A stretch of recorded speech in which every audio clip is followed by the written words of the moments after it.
ഇതുവരെ നമ്മൾ കണ്ടു കഴിഞ്ഞു എന്താണ് ഇമോഷണൽ ലവ് ടാങ്ക്. നമ്മുടെ എല്ലാവരുടെയും ഉള്ളിലുണ്ട് അല്ലേ ഒരു ഇമോഷണൽ ലവ് ടാങ്ക്. എന്താണ് യഥാർത്ഥ സ്നേഹം? അതായത് കാലങ്ങളോളം നിലനിൽക്കുന്ന സ്നേഹം എന്താണെന്ന് വെച്ചിട്ടുണ്ടെങ്കിൽ intentional choice and attitude to fill the other person's emotional love tank. നമ്മൾ ബോധപൂർവം എടുക്കുന്ന ഒരു തീരുമാനം അല്ലെ, അല്ലെങ്കിൽ നമ്മുടെ ഒരു മനോഭാവം മറ്റൊരാളുടെ ഇമോഷണൽ ലവ് ടാങ്ക് നിറയ്ക്കണം, അതിന് അവരുടെ ഭാഷ ഞാൻ സംസാരിക്കും എന്നൊരു തീരുമാനം നമ്മൾ എടുക്കുമ്പോൾ അവിടെയാണ് ശരിക്കുള്ള സ്നേഹം വരുന്നത്. നമ്മൾ നമ്മുടെ ഭാഷയിൽ മാത്രമേ സംസാരിക്കുള്ളൂ എന്ന് പറഞ്ഞിട്ടുണ്ടെങ്കിൽ മറ്റേ ആൾക്ക് അത് മനസ്സിലാവണമെന്നില്ല. അപ്പൊ ശരിക്കും നമ്മൾ അവർക്ക് വേണ്ടി അവരുടെ ലൈഫ് ബ്യൂട്ടിഫുൾ ആവട്ടെ, അവരുടെ മനസ്സ് നിറയട്ടെ എന്ന് വിചാരിച്ചിട്ട് നമ്മൾ അവരുടെ ഭാഷ സംസാരിക്കുമ്പോഴാണ് അത് റിയൽ ലവ് ആവുന്നത്. അപ്പൊ അതിൽ തന്നെ നമ്മൾ 5 ലവ് ലാംഗ്വേജസ് ഐഡന്റിഫൈ ചെയ്ത് നമ്മൾ പഠിച്ചു, നമ്മൾ നോക്കി. Words of affirmation, quality time, receiving gifts, acts of service, physical touch. ഇതിൽ നിന്ന് നമ്മൾ ഇന്നലെ വേർഡ്സ് ഓഫ് എഫർമേഷൻ കുറച്ച് ഡീറ്റെയിൽ ആയിട്ട് ആ, പഠിച്ചു അല്ലേ. അപ്പൊ ഇന്ന് നമുക്ക് എന്താണ് നോക്കാം? ഇന്ന് നമുക്ക് നോക്കാം ക്വാളിറ്റി ടൈം. ക്വാളിറ്റി ടൈം ഇപ്പൊ മലയാളത്തിൽ പറയുകയാണെങ്കിൽ ഗുണമേന്മയുള്ള സമയം. എന്താണ് ക്വാളിറ്റി ടൈം? അതായത് പലർക്കും പല കാര്യങ്ങളുണ്ട്, എല്ലാ സൗകര്യങ്ങളുണ്ട്, പക്ഷെ അവർക്ക് വേണ്ടത് ഒരു ഒരു 5 മിനിറ്റ് അവരുടെ ശ്രദ്ധ. ഇപ്പൊ കുട്ടികളൊക്കെ ആയാലും അല്ലെ, ഇപ്പൊ അച്ഛനമ്മമാരെ എപ്പോഴും ഇപ്പൊ ഓഫീസിലാണ് അല്ലെങ്കിൽ ജോലി തിരക്കിലാണ് അല്ലെങ്കിൽ വീട്ടിലാണെങ്കിൽ മൊബൈലിലാണെങ്കിൽ അവര് അവഗണിക്കപ്പെട്ട മാതിരി ഒരു ഫീലിംഗ് അവർക്കുണ്ടാവും. അത് തന്നെയാണ് വലിയവർക്കും അതെ. നിങ്ങൾ ഒരുമിച്ച് താമസിക്കുകയാണ്, നമ്മളൊരു വീട്ടിലാണ്, മക്കളുണ്ട്, വൈഫ് ഹസ്ബൻഡ് ഉണ്ട്, വൈഫ് ഉണ്ട്, പേരൻസ് ഉണ്ട്, ഗ്രാൻഡ് പേരൻസ് ഉണ്ട്. ഇവരെല്ലാവരുമായിട്ട് നമ്മൾ ഒരുമിച്ച് സഹവസിക്കാം. അവിടെ നമ്മൾ എല്ലാ കാര്യങ്ങളും എല്ലാവരുടെയും ചെയ്യുന്നുണ്ട്, അവർക്ക് വേണ്ട കാര്യങ്ങൾ ചെയ്തു കൊടുക്കുന്നുണ്ട് സമയാസമയം, ഭക്ഷണമായാലും വസ്ത്രങ്ങളായാലും വേറെ എന്ത് വക കാര്യങ്ങളുണ്ടെങ്കിലും. പക്ഷേ അതിനേക്കാൾ അവർ ഈ ക്വാളിറ്റി ടൈം, ലവ് ഭാഷ, സ്നേഹത്തിന്റെ ഭാഷ ഉള്ളവർ അവർ ആഗ്രഹിക്കുന്നത് മറ്റേ ആളുടെ ശ്രദ്ധയാണ്. ഒരു 5 മിനിറ്റ് എന്നോടൊന്ന് സംസാരിച്ച, ഒരു 10 മിനിറ്റ് എൻ്റെ കൂടെ എന്തെങ്കിലും ചെയ്ത, അർത്ഥവത്തായ എന്തെങ്കിലും ഒരു കാര്യം ചെയ്യാം, അതാണ് അവർക്ക് ഏറ്റവും വലിയ കാര്യം. അവർക്ക് കുറേ അധികം വലിയ ഗിഫ്റ്റ്സോ വില കൂടിയ ഇപ്പോൾ സ്ത്രീകളാവട്ടെ വില കൂടിയ സാരികളോ അതൊന്നും ഒന്നും വേണ്ട. 10 മിനിറ്റ് എന്നോട് സംസാരിച്ചാൽ മതി. ആ ആ ഒരു ശ്രദ്ധ, അതാണ് അവർക്ക് വേണ്ടത്. ഇപ്പൊ കുട്ടികൾ തന്നെയാണെങ്കിൽ ഞാനിപ്പോ ഒരു ഉദാഹരണം പറയാം. ഇപ്പോ ഒരു ചെറിയ കുട്ടിയാണ്. ആ അച്ഛൻ ആ കുട്ടിയുടെ കൂടെ കളിക്കുകയാണ്. ബോൾ ഇട്ട് കൊടുക്കുന്നു. ബോൾ ഇട്ട് കൊടുത്ത് തിരിച്ചു വാങ്ങുന്നു. അങ്ങനെ ഒരു കളിച്ചുകൊണ്ടിരിക്കാവുമ്പോ ആ അച്ഛന്റെ ശ്രദ്ധ ആ മകന്റെ മീതെയാ അല്ലെ. അത് ബോൾ ഇടാണെങ്കിൽ തന്നെ ആ മകന്റെ മീതെ. പക്ഷേ ഒന്ന് ഓർത്ത് നോക്കി, ഫോണിൽ സംസാരിച്ചുകൊണ്ട് ബോൾ ഇട്ട് കൊടുക്കുകയാണെങ്കിലോ, ശ്രദ്ധ എവിടെയാ? ശരിക്ക് ശ്രദ്ധ ഫോണിലാ, മകന്റെ മീതെയല്ല. അപ്പൊ അതാണ് ഈ ക്വാളിറ്റി എന്ന് പറയുമ്പോൾ ശ്രദ്ധ വേണം. ശ്രദ്ധയോട് കൂടിയോട്, അതായത് ചിലര് ആദ്യത്തെ ടൈമിലൊക്കെ ആണെങ്കിൽ ഇങ്ങനെ കണ്ണിൽ കണ്ണ് നോക്കി സംസാരിക്കുക, അങ്ങനെ അത് ക്വാളിറ്റി ടൈം ഇഷ്ടം പോലെ ഉണ്ടാവില്ല. കല്യാണം കഴിഞ്ഞ ഉടനെ ആയിരിക്കാം, അല്ലെങ്കിൽ അതിന് മുന്നായിരിക്കാം. അത് നിങ്ങൾക്ക് അറിയാവുന്നതാവും, ഒന്നുമില്ലെങ്കിൽ നിങ്ങൾ അനുഭവിച്ചിട്ടുണ്ടാവും, അല്ലെങ്കിൽ നിങ്ങൾക്ക് അറിയാവുന്നതാണ്, നമ്മൾ സിനിമയിലെ എല്ലായിടത്തും കാണുന്നതാണ്. കണ്ണിൽ കണ്ടിട്ട് ആൾക്കാർ സംസാരിക്കും, നമ്മൾ വേറെ ഒന്നും ചെയ്യില്ല, വേറെ ഒന്നും കാണൂല.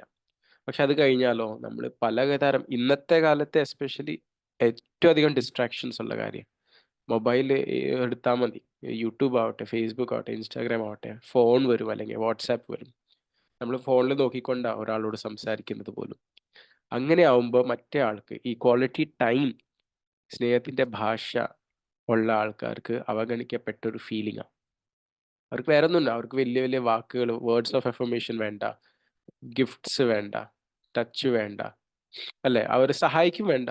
ഇപ്പൊ അടുക്കളയിലൊക്കെ ഇപ്പൊ ജോലി ചെയ്തുകൊണ്ടിരിക്കുകയാണ്, ഇപ്പൊ ഒരു വൈഫിന്റെ ഇത് ക്വാളിറ്റി ടൈം ആണെന്ന് വിചാരിക്കാം, വേറെ സമയം കിട്ടില്ല, വന്ന് സഹായിക്കൊന്നും വേണ്ട. അടുക്കളയിൽ ഒരു 10 മിനിറ്റ് വന്ന് ആ വൈഫിനോട് സംസാരിച്ച, ഇന്നത്തെ ദിവസം എങ്ങനെ ഉണ്ടായിരുന്നു, എന്തായിരുന്നു, എന്താണ് ഇത്, അങ്ങനെ വളരെ ജനറിക് ആയിട്ടല്ല കേട്ടോ, മീനിങ് ഫുൾ കോൺവെർസേഷൻസ് വേണം. അതാണ് അവർക്ക് വേണ്ടത്, അതാണ് ക്വാളിറ്റി ടൈം എന്ന് ഉദ്ദേശിക്കുന്നത്, ക്വാളിറ്റി കോൺവെർസേഷൻസ്. ഇപ്പൊ നമ്മള് സാധാരണ ഇപ്പൊ വീട്ടില് എന്താ സംസാരിക്കുക, ഇന്നെന്താ ചോറിന് എന്താ വേണ്ടേ, ലഞ്ചിന് എന്താ വേണ്ടേ, അത് കഴിഞ്ഞിട്ട് പിന്നെ ഇന്ന് എവിടെയെങ്കിലും പോകണോ, എവിടെയെങ്കിലും പോകണ്ട, ഇന്ന് എന്താ പരിപാടി, അങ്ങനെ നമ്മൾ സാധാരണ എല്ലാവരോടും സംസാരിക്കുന്നതല്ലേ വീട്ടില്. ഒന്ന് ഓർത്ത് നോക്കണം കേട്ടോ. ചിലപ്പോൾ നിങ്ങളിൽ ചിലവരുടെ ലവ് ലാംഗ്വേജ് ക്വാളിറ്റി ടൈം ആയിരിക്കാം, അല്ലെങ്കിൽ നിങ്ങളുടെ വീട്ടിലുള്ള ചിലവരുടെ ക്വാളിറ്റി ടൈം ആയിരിക്കാം. എപ്പോഴാണ് അവസാനമായിട്ട് നിങ്ങൾ നിങ്ങളുടെ ഹസ്ബൻഡിനോടോ വൈഫിനോടോ അല്ലെങ്കിൽ മക്കളോടോ 10 മിനിറ്റ് ഇരുന്ന്, 10 മിനിറ്റ് ഇരുന്ന് ഒന്ന് സംസാരിച്ചത്?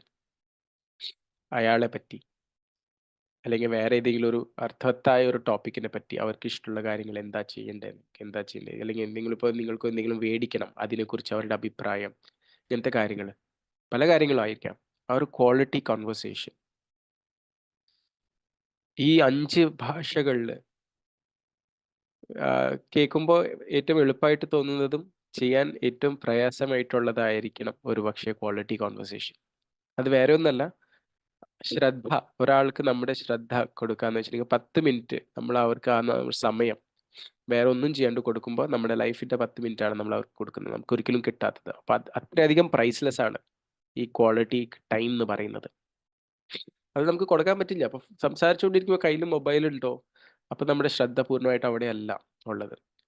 ഒരു ദിവസത്തിൽ പലതരം തിരക്കുണ്ട്, എന്നാലും നമുക്ക് ഒരു 10 മിനിറ്റ് നമുക്ക് ഇഷ്ടമല്ല, നമുക്ക് ഏറ്റവും അധികം അടുപ്പമുള്ള സ്നേഹമുള്ള നമ്മുടെ അച്ഛനമ്മമാരുടെ അടുത്തോ വൈഫിന്റെ അടുത്തോ ഹസ്ബൻഡിന്റെ അടുത്തോ മക്കളുടെ അടുത്തോ ചെലവഴിക്കാൻ 10 മിനിറ്റ്. ഞാൻ ഈ 10 എടുത്ത് പറയുന്നുണ്ട്, അത് 10 വേണം എന്നൊന്നും ഇല്ല കേട്ടോ, പക്ഷെ അത്രയും പോലും കിട്ടാറില്ല. അതാണ് അതിന്റെ സത്യം, അല്ലെ? ഒരുമിച്ചുള്ള മീനിങ് ആക്ടിവിറ്റീസ് ചെയ്യുക, ഒരുമിച്ച് ഒന്ന് പുറത്തു പോവുക, അല്ലെ? എല്ലാവരും കൂടി പോണമെന്നില്ല, ഒരാൾക്ക് ശ്രദ്ധ ഒരാളുടെ അടുത്തേ പറ്റുള്ളൂ കേട്ടോ. ഇതിപ്പോ ഞാൻ എൻ്റെ ഹസ്ബൻഡും മക്കളും എല്ലാവർക്കും ഞാൻ ശ്രദ്ധിച്ചുകൊണ്ടിരിക്കുന്നു പറഞ്ഞിട്ട് കാര്യമില്ല. ഒരു തവണ ഒരാളോട് മാത്രം ശ്രദ്ധിച്ച് അവരായിട്ട് ആ സമയം ചെലവഴിക്കുന്നതാണ് quality time. Uninterrupted one on one interactions, വേറെ ഒരു വിധത്തിലുള്ള ഡിസ്റ്റർബൻസ് ഇല്ലാത്ത അങ്ങോട്ടും ഇങ്ങോട്ടും സംസാരം, നല്ല അർത്ഥവത്തായ സംസാരം. ആ മറ്റേ ആൾക്ക് അറിയാം എന്നിലാണ് ശ്രദ്ധ, നിങ്ങളുടെ എന്നോടാണ് സംസാരിക്കുന്നത്, അത്ര ഇൻട്രസ്റ്റോട് കൂടിയാണ് എന്നോട് സംസാരിക്കുന്നത്, നിങ്ങൾക്ക് ഇഷ്ടമാണ് എന്നോട് സംസാരിക്കാൻ എന്ന ഒരു കാര്യം, എൻ്റെ കാര്യത്തിൽ ശ്രദ്ധയുണ്ട്. അതാണ് അവരുടെ ലാംഗ്വേജ്, അതാണ് അവർക്ക്, അത്രയും മതി, വേറെ ഒന്നും ചെയ്യണ്ട. ഈ ഒരു ഭാഷയാണെന്ന് വെച്ചോ നിങ്ങളുടെ വീട്ടിലുള്ള ആൾക്കാരുടെ, അല്ലെങ്കിൽ നിങ്ങളുടെ ആണെങ്കിലും, നിങ്ങളുടെ അത് നിങ്ങൾ മനസ്സിലാക്കി നിങ്ങൾ പറഞ്ഞു കൊടുക്കണം. ചിലവർക്ക് അത് മനസ്സിലാവില്ല. അപ്പോൾ നിങ്ങൾ വീട്ടിലൊരു കാര്യം ചെയ്യണ്ട, ഒന്നും ചെയ്യണ്ട, വലിയ സാധനങ്ങൾ മേടിച്ചു തരണ്ട, അല്ലേ? സഹായിക്കണ്ട, നല്ല വാക്ക് പോലും പറയണ്ട ഞാൻ എന്തെങ്കിലും ചെയ്തിട്ടുണ്ടെങ്കിൽ, പക്ഷെ എൻ്റെ കൂടെ 10 മിനിറ്റ് ഒന്നിരുന്ന് സംസാരിക്കാം, അല്ലെങ്കിൽ ഒരു 5 മിനിറ്റ് ചെലവഴിക്കാം, നമ്മുടേതായ ഒരു സമയം എന്ന് പറയുന്നത്. ഇത് മിസ്സിംഗ് ആണ്. ഇത് കുറേ കേസസിൽ ഇത് മിസ്സിംഗ് ആണ്. അത് എസ്പെഷ്യലി ഇപ്പം മാരീഡ് കപ്പിൾസിലാണെങ്കിൽ പോലും ഒരു സമയം കഴിഞ്ഞിട്ടുണ്ടെങ്കിൽ, കുറച്ച് കാലങ്ങൾ കഴിഞ്ഞിട്ടുണ്ടെങ്കിൽ, കുട്ടികളൊക്കെ ആയി കഴിഞ്ഞിട്ടുണ്ടെങ്കിൽ ഇതൊക്കെ വളരെ ചുരുക്കമായിട്ട് പോകാറാ പതിവ്. ഞാനിത് വായിച്ചറിഞ്ഞതാട്ടോ, സ്റ്റാറ്റിസ്റ്റിക്സിലൂടെ അങ്ങനത്തെ കാര്യങ്ങളും ബുക്കിലുള്ള എക്സാമ്പിൾസും വെച്ചാണ് നമ്മൾ മനസ്സിലാക്കുന്നത്. പിന്നെ ഓർത്ത് നോക്കുമ്പോൾ ശരിയാണ്. കാരണം ഇപ്പോഴും തന്നെ നമ്മളിപ്പോൾ ഫോണിന്റെ യൂസേജ് ഒക്കെ നോക്കിയിട്ടുണ്ടെങ്കിൽ നമുക്ക് അറിയാൻ പറ്റും. അല്ലെങ്കിൽ വീട്ടിലായാലും ഇപ്പോൾ നമ്മൾ ഇപ്പോൾ പല മുറികളുണ്ടല്ലേ, അച്ഛനമ്മ വേറെ മുറിയിലാ, ഞാനിപ്പോൾ ജോലി ചെയ്യുന്നത് വേറെ മുറിയിലാ, വൈഫ് വേറെ മുറിയിലാ. എത്ര കുറച്ച് സമയം കാണാ നമ്മൾ ഡൈനിങ് ടേബിളിൽ ചിലപ്പോൾ ഒരുമിച്ചിരിക്കും, അപ്പോഴും നമ്മുടെ ശ്രദ്ധ ഭക്ഷണത്തിലായിരിക്കും, അല്ലെങ്കിൽ എല്ലാവരും കൂടി ഒരുമിച്ചായിരിക്കും, എന്തെങ്കിലുമൊക്കെ സംസാരിക്കും. ആ അൺഇൻറ്ററപ്റ്റഡ് ടൈം, ഒരാളോട് മാത്രമായിട്ട് സംസാരിക്കുന്ന ആ സമയം, അത് മക്കളോടാവാം, അല്ലെങ്കിൽ പാർട്ട്ണറോടാവാം, അല്ലെങ്കിൽ പേരൻസിനോടാവാം, അത് മിസ്സിംഗ് ആണ്. അത് അത് അത് കാരണം അത് തന്നെ നമുക്ക് ചിലർക്കൊക്കെ ഒരു തോന്നലുണ്ടാവും, അതായത് ഞാൻ എത്രയൊക്കെ ചെയ്തിട്ട് എന്താ കാര്യം, ലൈഫ് ഇങ്ങനെ ആയിപ്പോയല്ലോ എന്ന്. അങ്ങനെയൊക്കെ അവർക്ക് തോന്നും. ഇമോഷണൽ ലവ് ടാങ്ക് അവരുടെ ഒരിക്കലും ഫില്ലാവില്ല, കാരണം അവർക്ക് ആ 10 മിനിറ്റ് കൊടുക്കാൻ ആരുമില്ല. ചിലപ്പോൾ അങ്ങനെ ഉള്ള സമയങ്ങളിലായിരിക്കും പുറത്തുനിന്ന് ഒരാള്, അല്ലെങ്കിൽ അങ്ങനത്തെ ആരെങ്കിലും ഒരു ഫ്രണ്ട്സ് എന്തൊക്കെ ആകുമ്പോൾ അവരായിരിക്കും ഏറ്റവും ക്ലോസ്, വീട്ടുകാരനേലും കൂടുതൽ ക്ലോസ് അവരായി പോകും. കാരണം അവർക്ക് അവരുടെ ഇമോഷണൽ ലവ് ടാങ്ക് ഫില്ല് ചെയ്യുന്നുണ്ട്, അല്ലെ? അപ്പൊ നമ്മൾ അത് തിരിച്ചറിഞ്ഞ് നമ്മൾ നമുക്ക് വേണ്ടപ്പെട്ടവർക്ക് വേണ്ടി ആ ഒരു കുറച്ച് നിമിഷം കണ്ടെത്താൻ നമ്മൾ തീർച്ചയായിട്ടും ശ്രമിക്കണം. ഓക്കെ. ഇങ്ങനെ ഈ ലവ് ടാങ്ക് ഉള്ള ആൾക്കാരോട് എന്താ ചെയ്യാണ്ടിരിക്കേണ്ടത്? അപ്പൊ ഇത് തന്നെ, ഒരിക്കലും അവർക്ക് സമയം കൊടുക്കാണ്ടിരിക്കരുത്, അല്ലെങ്കിൽ മിണ്ടാണ്ടിരിക്കരുത്, അവരുടെ അടുത്ത് പോകാണ്ടിരിക്കരുത്. അങ്ങനെ അങ്ങനെ ചെയ്തിട്ടുണ്ടെങ്കിൽ, മിണ്ടാണ്ടിരുന്നുണ്ടെങ്കിൽ അവർക്കത് കുറേ അധികം ഹേർട്ട് ചെയ്യും. ക്വാളിറ്റി കൺവേഴ്സേഷൻസ് ഇല്ലെങ്കിൽ പോലും എന്നാലും ഇന്ന് എന്തൊക്കെ ഉണ്ടായിരുന്നു, എങ്ങനെയായിരുന്നു നിന്റെ ദിവസം, എന്തൊക്കെ ചെയ്തു, എന്തുണ്ട് വിശേഷം, അങ്ങനെ അങ്ങനെ. അത് ക്വാളിറ്റി കോൺവെർസേഷൻ അല്ല, ബട്ട് അറ്റ്ലീസ്റ്റ് കോൺവെർസേഷൻ. അതുപോലും ഇല്ലെങ്കിൽ പിന്നെ അത് ആ ലവ് ടാങ്ക് എപ്പോഴും എം ടി ആയിരിക്കും, അല്ലെ? അപ്പൊ ഇതാണ് ക്വാളിറ്റി ടൈം. നമ്മൾ തിരിച്ചറിയണം. അത് ഒരു പക്ഷെ നമുക്ക് അറിയാൻ പറ്റും കേട്ടോ. നമ്മളോട് ആൾക്കാർ പറയും, എടുത്ത് പറയും കുറെ കാര്യങ്ങൾ. നമ്മൾ ശരിക്കും ശ്രദ്ധിച്ചിട്ടുണ്ടെങ്കിൽ അവർ പറയും, നമുക്ക് 10 മിനിറ്റ് ഇരുന്ന് സംസാരിക്കാം, അല്ലെങ്കിൽ നമുക്കൊന്ന് പുറത്ത് പോയി വന്നാലോ, നമുക്ക് ഇന്ന സ്ഥലത്ത് പോയി വന്നാലോ. അവർ പറയും നമ്മളോട്.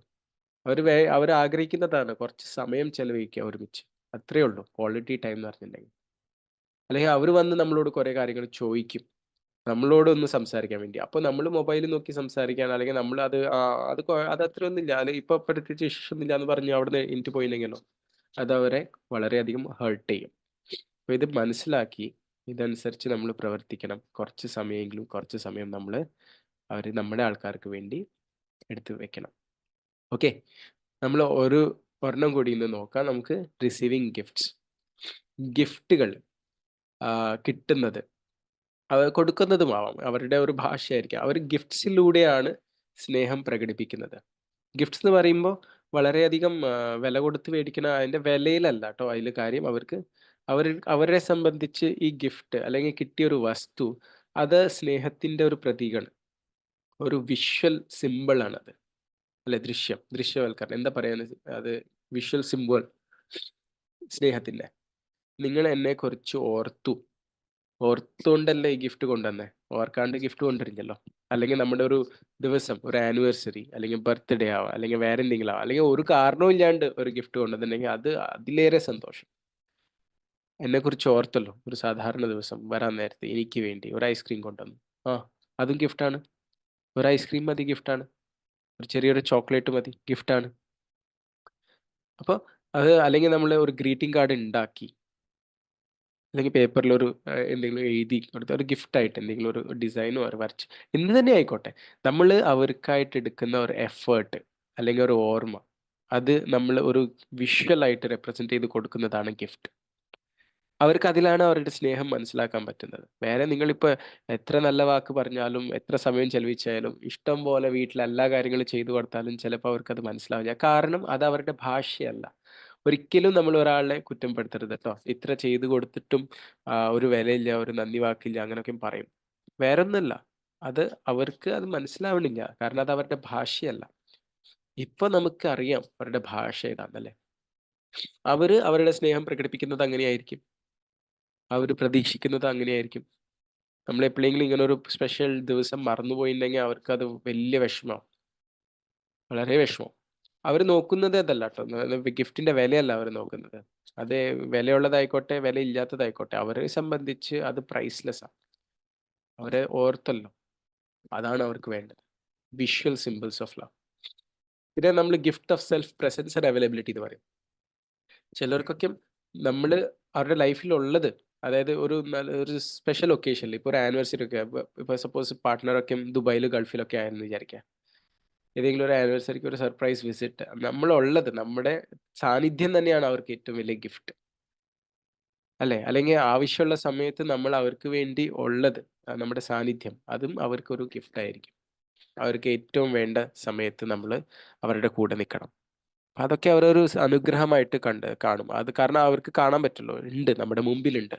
ബാക്കി എല്ലാ കാര്യങ്ങളും നടക്കുന്നുണ്ട്. ഇപ്പൊ പുറം രാജ്യത്താണെങ്കിലും പൈസക്ക് പൈസ, വേറെ എന്തെങ്കിലും എല്ലാ വക സൗകര്യമുണ്ട്. പക്ഷെ സാന്നിധ്യം ഇല്ലെങ്കിൽ അത് ഒരു എംപ്റ്റിനെസ് ആണ് അല്ലെ. അപ്പൊ ഇതൊക്കെയാണ് നമ്മൾ കാണണം. ഇവർക്ക് അത്രേ ഉള്ളൂ. ഇവർ അങ്ങനെയാണ് അത് പ്രകടിപ്പിക്കുന്നതും. നിങ്ങൾ കാണും, എവിടേക്കെങ്കിലും പോകുന്നുണ്ടെങ്കിൽ കുറെ അധികം സാധനങ്ങൾ മേടിച്ചു പോകും ഇവര് അല്ലെ. ആരെങ്കിലും വീട്ടിൽ വന്നിട്ട് ഒരു സാധനം കൊണ്ടുവന്നില്ലെങ്കിൽ ചിലപ്പോൾ അവർ പറയും ചെയ്ത് എന്തത് കൈവീശി വന്നല്ലോ എന്ന് പറഞ്ഞിട്ട്. ഞാൻ അവരോട് തന്നെ പറയാം, അല്ലെങ്കിൽ പിന്നീട് പറയും. കാരണം അവരെ സംബന്ധിച്ച് സ്നേഹത്തിന്റെ ഭാഷ ഈ കൊടുക്കലും വാങ്ങലും. അതിന്റെ മൂല്യം നോക്കില്ല. പക്ഷെ നിങ്ങൾ എന്നെ ഓർത്ത് എന്തോ മേടിച്ചിട്ട് വന്നു, അല്ലെങ്കിൽ നിങ്ങൾ എനിക്ക് വേണ്ടി എന്തെങ്കിലും ഉണ്ടാക്കി കൊണ്ടുവന്നു, അതും ആവാട്ടോ.